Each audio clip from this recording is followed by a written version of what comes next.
ہے جانوں کی کمی کی وجہ سے، کسی کا امتحان لیا جا رہا ہے پھل کی کمی کی وجہ سے، کسی کا امتحان لیا جا رہا ہے مال کی کمی کے ذریعہ، کسی کا امتحان لیا جا رہا ہے کسی اور چیز کے ذریعہ، کسی کا امتحان لیا جا رہا ہے بیماری لے کر کے، کسی کا امتحان لیا جا رہا ہے دولت کی کمی کے ذریعہ، کسی کا امتحان لیا جا رہا ہے مسافر کر کے اپنے گھر سے نکل گیا سفر کی حالت میں ہے، دشواریاں ہو رہی، پریشانیاں ہو رہی ہیں، اس کے ذریعہ اس کا امتحان لیا جا رہا ہے۔ مگر یاد رکھو برادران ملت اسلامیہ، امام حسین کو دیکھو، میدان کربلا میں دیکھو، وہ امام حسین ہم سب کے اوپر جو مصیبتیں مسلط کی جاتی ہے، امتحان کی جو گھڑیاں آتی ہیں وہ الگ الگ طریقے سے آتی ہے، مگر امام حسین کو میدان کربلا میں دیکھو، وہاں ساری مصیبتوں، سارے امتحانوں کے ذریعے جتنے بھی ہیں سب ایک جگہ اکٹھا ہو گیا ہے۔ یزید جیسے بادشاہ کا خوف بھی وہاں مسلط ہے، یزید جیسے بادشاہ کا خوف بھی وہاں مسلط ہے، مال کی بھی کمی ہے، مال و دولت کچھ آپ اپنے پاس نہیں ہے۔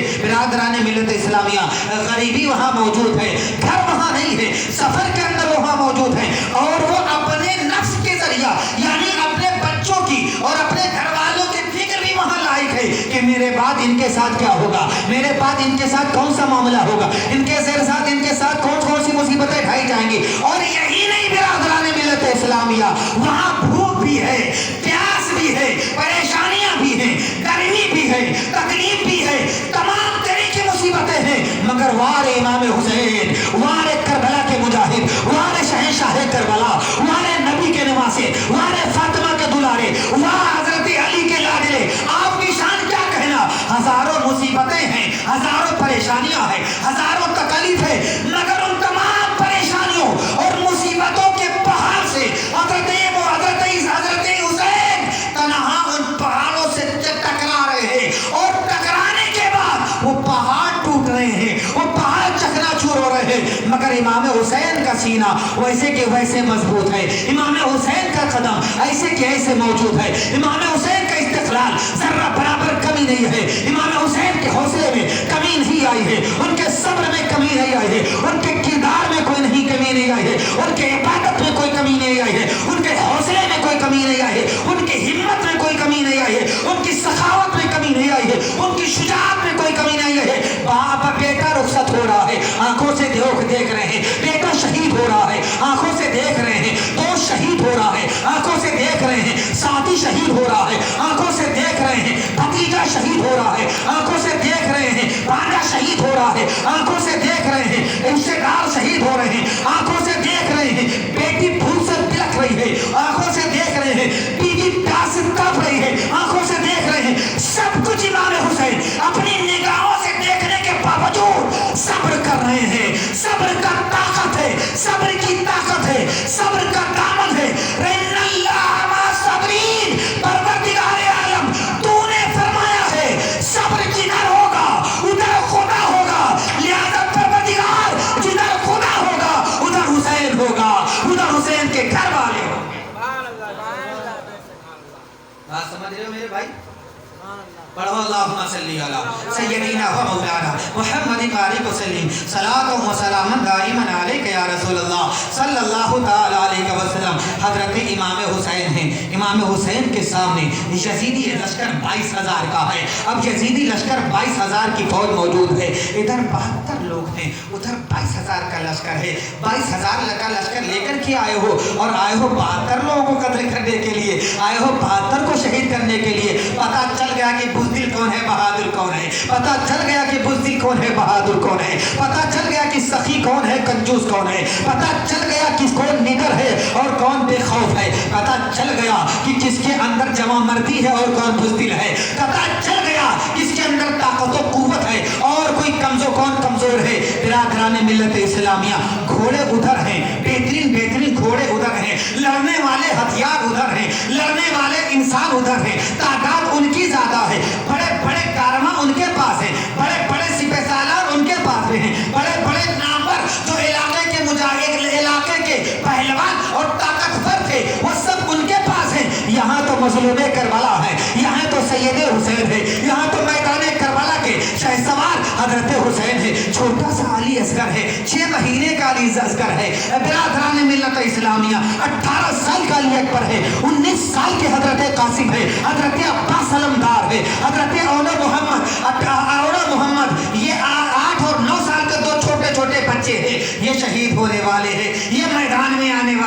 ان کے پاس لڑنے والے بہترین ہتھیار بھی نہیں ہے، ان کے پاس سواری کرنے کے لیے بہترین سواریاں بھی نہیں ہے، مگر وار نبی کے گھر آنے والے، وار نبی کے شہزادے، وار مصطفیٰ کے پیارے، آپ نے تو ایسی لڑائی کی مثال پیش کی ہے، ایسی شجاعت کی مثال پیش کی ہے، ایسی بہادری کی مثال پیش کی ہے کہ تنہا امام حسین یزیدی لشکر کا 22,000 تعداد والا فوج، تنہا امام کربلا، تنہا شہیدان کربلا کے شہنشاہ، تنہا شہنشاہ کربلا امام حسین 22,000 کا لشکر سامنے ہے، مگر کسی کے اندر ہمت نہیں ہو رہی ہے، کسی کے اندر طاقت نہیں ہو رہی ہے، کوئی حوصلہ نہیں کر پا رہا ہے کہ امام حسین کے پاس آئے۔ عزیزان محترم آؤ اندازہ لگاؤ، حضرت حر رضی اللہ تعالیٰ جب امام حسین نے میدان کربلا میں اپنی تقریر کا اعلان کیا اور اپنی فضیلت بیان کی اور اپنی باتیں پیش کی، تو حضرت حر رضی اللہ تعالیٰ وہ یزیدی لشکر کو چھوڑ کر کے حضرت امام حسین کے ساتھ شریک ہو گئے اور امام حسین کی طرف شامل ہو کر کے شہید بھی ہو جاتے ہیں، شہادت کا جام روشن اور فرما لیتے ہیں۔ برادران ملت اسلامیہ آؤ اندازہ لگاؤ، عزیزان محترم اب درود شریف سنا دیجیے، اللہم صلی علی سیدنا و مولانا محمد بارک وسلم، صلاۃ و سلام دائما علیک یا رسول اللہ صلی اللہ تعالی علیہ وسلم۔ بات سمجھ میں آ رہی ہو تو میں آپ کی اپنی بات آگے بڑھاتا ہوں۔ حضرت حر رضی اللہ تعالیٰ عنہ کی شہادت کے بعد حضرت وہب بن عبداللہ کلبی، حضرت وہب بن عبداللہ کلبی ایک ایسے نوجوان، ابھی 15 دن ہوا ہے ان کی شادی کو، بیوی بھی ساتھ میں، ماں بھی ساتھ میں، حضرت وہب بن عبداللہ کلبی۔ کون؟ عبداللہ کلبی۔ ابھی 15 دن ہوا ہے شادی کو، دنیا کی ساری خواہشات کو پشے پشت چھوڑ کر، ساری تمناؤں کو لات مار کر، ساری آرزوؤں کو چھوڑ کر امام حسین کا ساتھ دینے کے لیے تیار۔ بیوی کا سہاگ نہ رہا نہ رہے، بیوی کے سر پہ شوہر کا سایہ رہے نہ رہے، ساری آرزوؤں کو، ساری تمناؤں کو، دنیا کی ساری خواہشات کو، سارے آرزوؤں کو امام حسین کے ساتھی مظلوم کربلا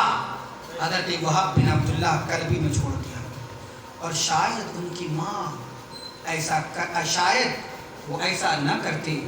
اگر ان کی ماں انہیں اجازت نہ دیتی۔ توجہ فرمائیں، توجہ میری طرف جب توجہ ہوگی، آپ دل سے سنیں گے، توجہ سے سنیں گے، تب انشاءاللہ مزہ آ جائے گا۔ چمن چمن کی دلکشی گلوں میں ہے تازگی، کیا بیٹھ جائیے۔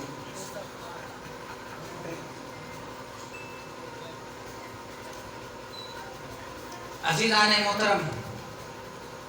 یہ میدان کربلا کا واقعہ بولنا یہ آسان نہیں ہے میرے بھائی، اسے معمولی نہ سمجھیں، اسے آپ ہلکا نہ سمجھیں۔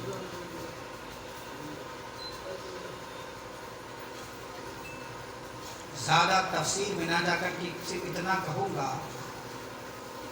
کہ آپ غور سے سنیں، غور سے سنیں۔ اٹھا بیٹھی چھوڑ دیجیے، اسکول میں بہت اٹھا بیٹھی کیا ہوگا، اب نہ کرو، بڑے ہو گئے ہو۔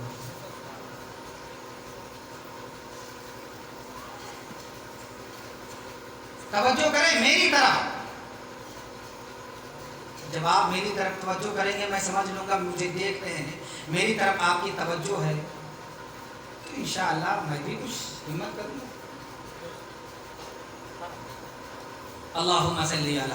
سیدنا و مولانا محمد بارک وسلم، صلاۃ و سلام دائما علیک یا رسول اللہ صلی اللہ تعالی علیہ وسلم۔ حضرت وہب بن عبداللہ کلبی ہیں جن کی ابھی 15 دن ہوئے شادی کو، ساری تمناؤں کو، سارے آرزوؤں کو، ساری خواہشات کو، ساری دنیا کے سارے معاملات کو پس پشت ڈال کر کے حضرت وہب بن عبداللہ کلبی امام حسین پر اپنی جان کو قربان کرنے کے لیے تیار ہو جاتے ہیں۔ ہو سکتا ہے یہ نوجوان ایسا کرنے کے لیے نہ تیار ہوتا، مگر اس نوجوان کو اس کی ماں نے اٹھا باندھا۔ اس کی ماں نے جوان بیٹے کو سمجھایا، اے بیٹے کیا دیکھ نہیں رہے ہو، حضرت امام حسین پر مصیبتوں کے پہاڑ ٹوٹ رہے ہیں، امام حسین کو لوگوں نے قتل کرنے کا ارادہ کر لیا ہے، قریب ہے کہ حضرت امام حسین کو شہید کر دیا جائے۔ اسلام کے نام پر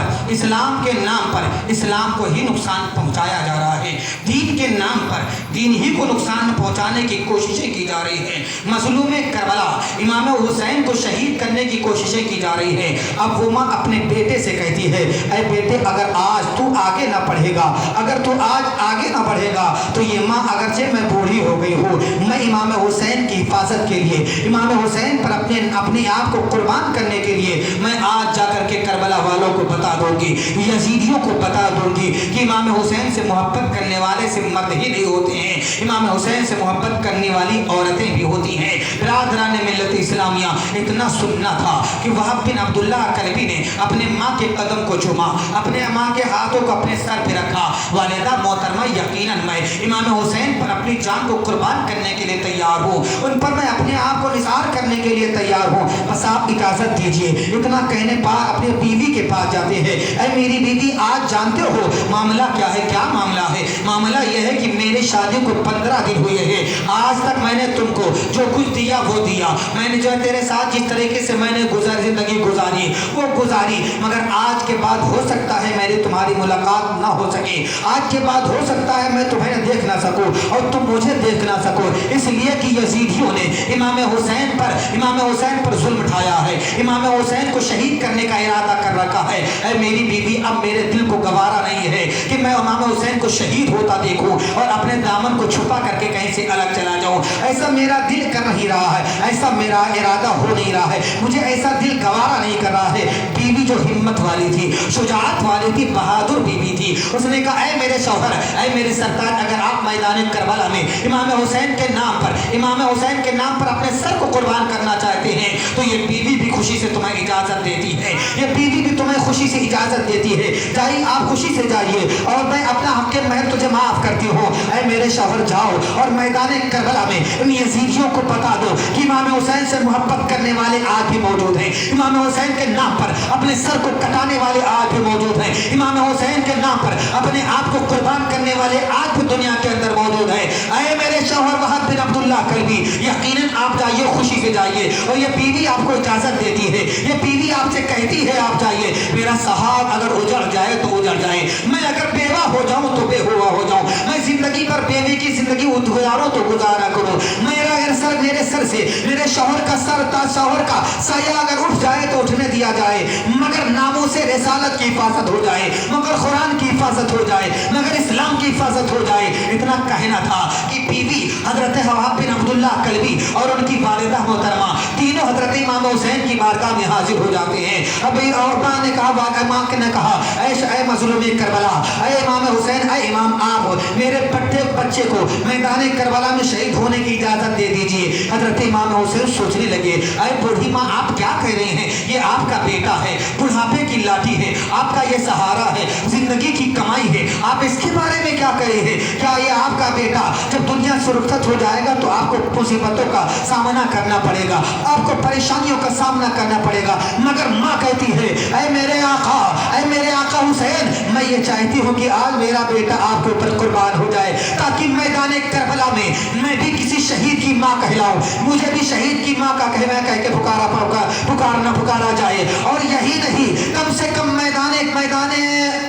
محشر میں، کم سے کم اللہ کی بارگاہ میں جب میری حاضری ہو تو کم سے کم میں اتنا کہہ سکوں، اے لوگوں سنو، میں ایک شہید کی ماں ہوں اور میں نے اپنے بیٹوں کو میدان کربلا میں امام حسین پر شہید ہونے کے لیے بھیجا تھا، لہٰذا مجھے بھی سرخروئی حاصل ہو جائے، اللہ کی بارگاہ میں بھی منہ دکھانے کے لائق ہو جاؤں، میں بھی اللہ کی بارگاہ میں اپنا منہ دکھا سکوں۔ تب تک بیوی کھڑی ہو جاتی ہے، اے میرے آقا حسین، میرے شوہر کو اجازت دے دو، میرے سر سے میرے شوہر کا سایہ اٹھ جائے گا، یہ مجھے برداشت ہے، میں بیوہ ہو جاؤں گی، یہ مجھے برداشت ہے، میں پوری زندگی بیوی کی زندگی گزار لوں گی، یہ مجھے برداشت ہے، میرے بچے نہ ہوں گے، یہ مجھے برداشت ہے، میرے سر سے سایہ اٹھ جائے